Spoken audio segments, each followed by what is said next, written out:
प्यारे बच्चों, आशा है कि आप सभी स्वस्थ हैं। आज का जो हमारा रहेगा लेसन नंबर 5, इसको हम 2 पार्ट्स में करेंगे।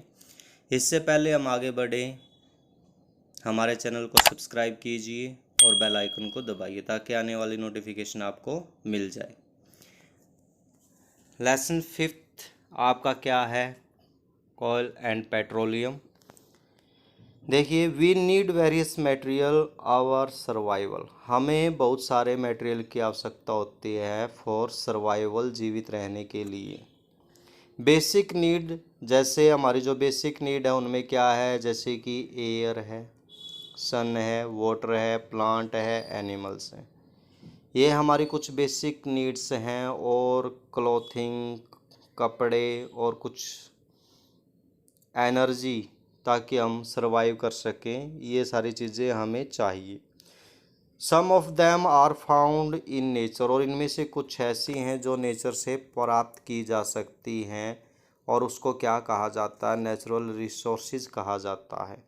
Where as other are made by man, और इनमें से कुछ ऐसी हैं जो किसके द्वारा बनाई गई हैं? मैन के द्वारा बनाई गई हैं। नेचुरल रिसोर्सेज में भी रीन्यूएबल्स और नॉन रीन्यूएबल्स। नेचुरल रिसोर्सेज क्या है? रीन्यूएबल्स हैं जिनको हम दोबारा प्राप्त कर सकते हैं, और नॉन रीन्यूएबल जिनको एक बार ख़त्म यूज करने के बाद दोबारा प्राप्त नहीं कर सकते। तो 2 प्रकार की होते हैं नेचुरल रिसोर्सेज, रीन्यूएबल्स और नॉन रीन्यूएबल। आइए इनके बारे में जानेंगे। देखिए, रिन्यूएबल सोर्सेज क्या होते हैं? Those which can be replaced by the nature continuously as we use them. जैसे जैसे हम क्या करते हैं? यूज करते हैं। जैसे जैसे हम क्या करते हैं? यूज करते हैं। और नेचर अगर कंटिन्यूसली उनको क्या कर देता है? रिप्लेस्ड कर देता है, उनको पूरा कर देता है, तो उनको क्या कहा जाता है? रिन्यूएबल सोर्सेज कहा जाता है। जैसे इनको हम क्या कहते हैं? अनएग्जिस्टेबल रिसोर्सेज भी कहते हैं, जो कभी ख़त्म नहीं होते। जैसे एग्जाम्पल के तौर पर सनलाइट है, वाटर है, एयर है। ये आपके क्या हैं? रिन्यूएबल सोर्सेज हैं। कैसे हैं ये रिसोर्सेज? रिन्यूएबल रिसोर्सेज हैं जो कभी समाप्त नहीं होंगे। नेक्स्ट क्या है? अगर नेक्स्ट की बात करते हैं तो नॉन रिन्यूएबल सोर्सेज कौन से होते हैं? दो sources which can not be replaced by the nature continue, जो नेचर के द्वारा पुनः प्राप्त नहीं किए जा सकते, उनको क्या कहा जाता है? उन्हें कहा जाता है non renewable source of energy.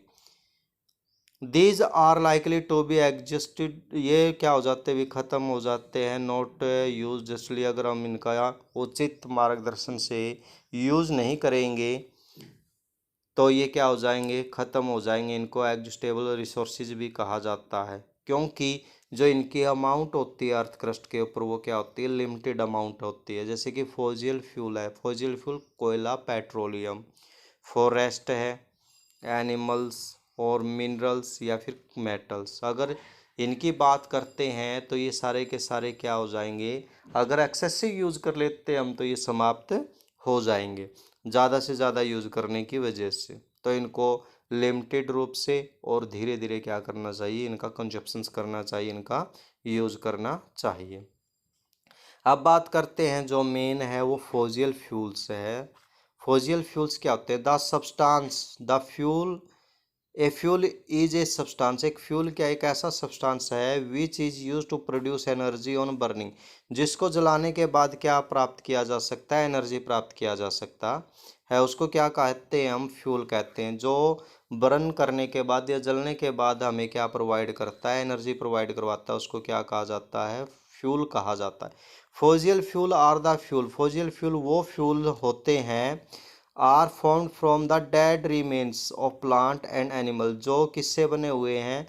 मरे हुए पौधों के अवशेषों से या फिर एनिमल के अवशेषों से बने हुए हैं। Deeply buried in the earth crust, जो बिल्कुल गहराई तक, बैरिड का मतलब दब गए थे, अर्थ क्रस्ट यानी पृथ्वी के नीचे। मिलियन ऑफ ईयर एगो, बहुत साल पहले। जैसे कि कोयला है, पेट्रोलियम और नेचुरल गैस है। ये क्या है? आपकी इंपॉर्टेंट फॉसिल फ्यूल है जिनका आप ज़्यादा से ज़्यादा यूज़ करते हो। These are non renewable source of energy, और ये क्या होते हैं? Non renewable source of energy होते हैं, यानी ये क्या हो सकते हैं? भी समाप्त हो सकते हैं।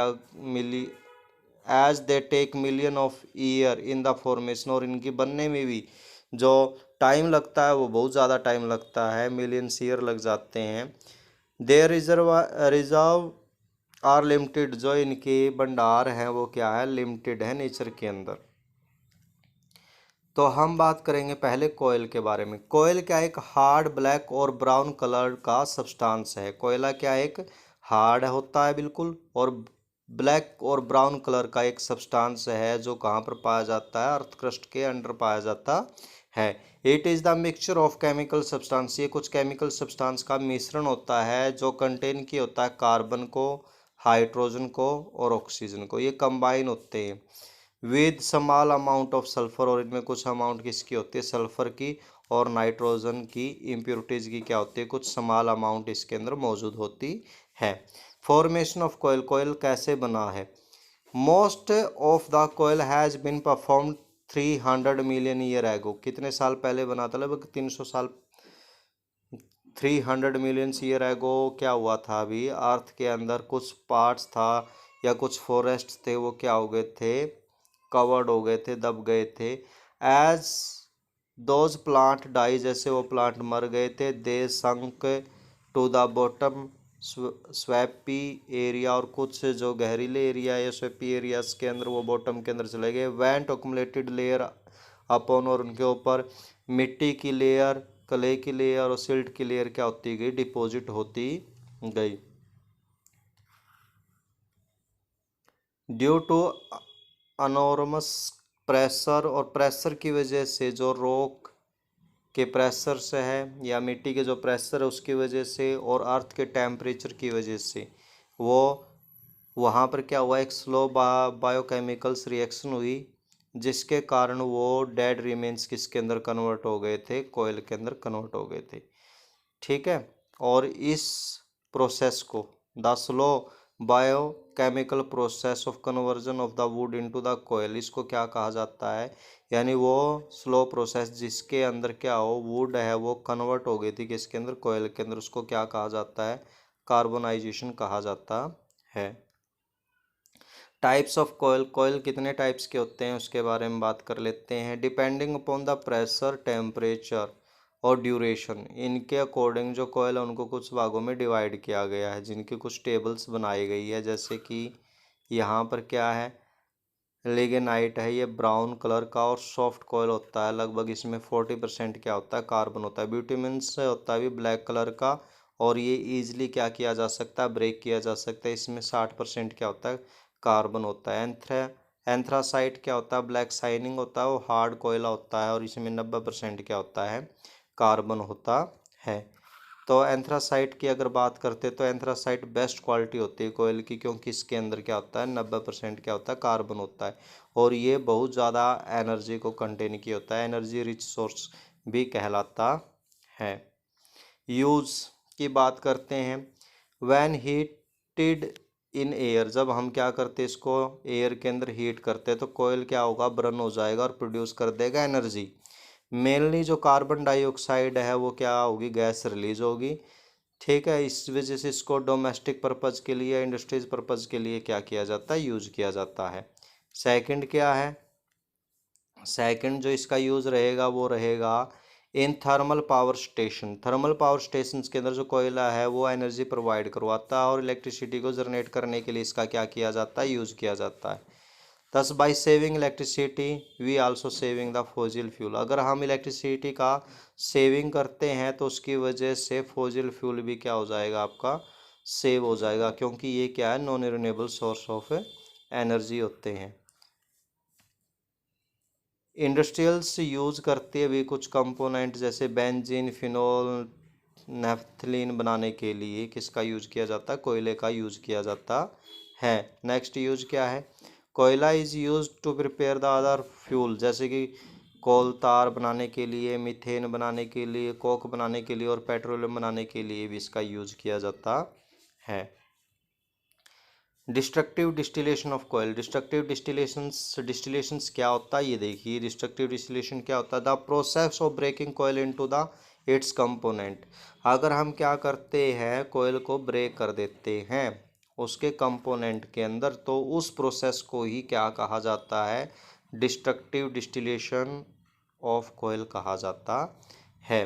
When koyla is heated to very high temperature, जब कोयल को हीट किया जाता है हाई टेम्परेचर के ऊपर, in the absence of air, air के एब्सेंस के अंदर, it break into the different component, तो ये डिफरेंट कंपोनेंट के अंदर क्या हो जाता है, टूट जाता है, जो नीचे दिए गए हैं।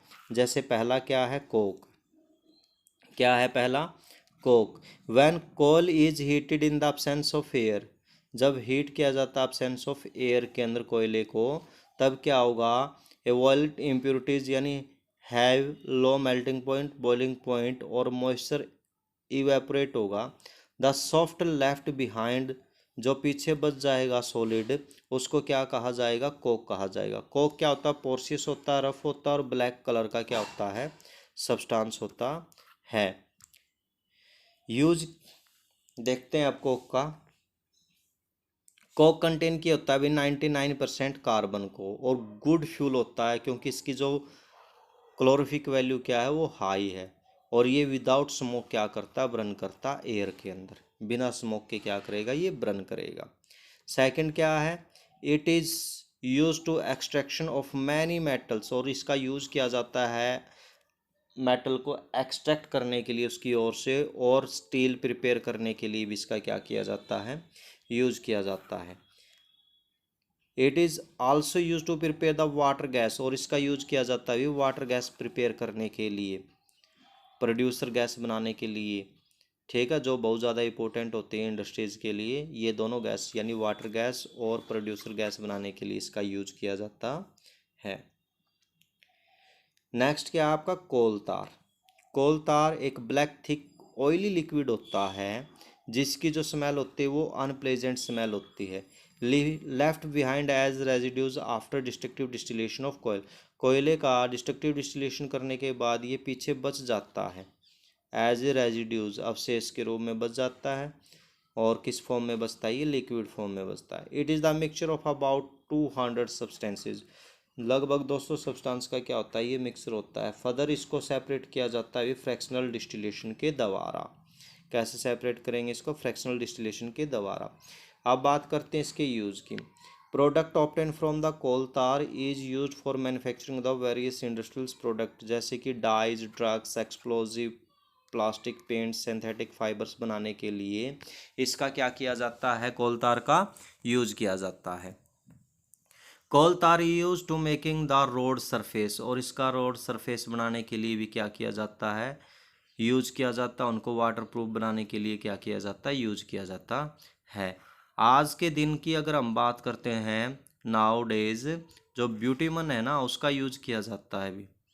ये पेट्रोलियम प्रोडक्ट होता है, और कोल तार की जगह इसका यूज किया जाता है फॉर मेटेलिक्स द रोड्स को मेटेलिंग बढ़ाने के लिए, यानी कठोरता प्रोवाइड करवाने के लिए किसका यूज़ किया जाता है, ब्यूटेमिन्स का यूज़ किया जाता है। नेफ्थलीन जो बाल है वो भी किससे बनाई जाती है, इसी से बनाई जाती है। नेफ्थलीन बाल क्या होती है, which is use to repel the moth, और ये जो मोथ होते हैं, इंसेक्ट्स होते हैं, उनको क्या करता है, रिपेल करने का काम करता है, और इसको भी कोल तार से ऑब्टेन किया जाता है। देखा हुआ आपने घरों में रज़ाइयों के अंदर या कपड़ों के अंदर नेफ्थलीन बाल को रख देते हैं, तो उसके कारण जो इंसेक्ट्स वगैरह हैं वो कपड़ों के अंदर एंटर नहीं करते। कोल गैस, कोल गैस क्या, it is release during the process of coal to get coke, भी एक ऐसा प्रोसेस है जिसमें कोयले से क्या प्राप्त किया जाता है, कोक प्राप्त करते हैं। तो उस दौरान जो गैस रिलीज होती है ना, उस गैस को क्या कहा जाता है, कोल गैस कहा जाता है। Coal gas is the mixture of hydrogen, methane and carbon monoxide, ये हाइड्रोजन, मीथेन और कार्बन मोनोऑक्साइड का क्या होता है, मिक्सचर होता है। अब इसकी यूज़ की बात करते हैं। It is a good fuel, ये एक अच्छा फ्यूल होता है विद हाई क्लोरोफिक वैल्यू, और इसकी जो क्लोरोफिक वैल्यू क्या होती है, हाई होती है। It is largely used in many industries as fuel, और बहुत ज़्यादा इंडस्ट्रीज के अंदर एज ए फ्यूल इसका क्या किया जाता है, यूज किया जाता है। कुछ और जानते हैं। जैसे यहाँ पर अगर हम बात करते हैं, कोल गैस का जो यूज किया जाता था वे पहले स्ट्रीट लाइटनिंग के लिए यूज किया जाता था लंदन के अंदर। कब किया जाता था वो?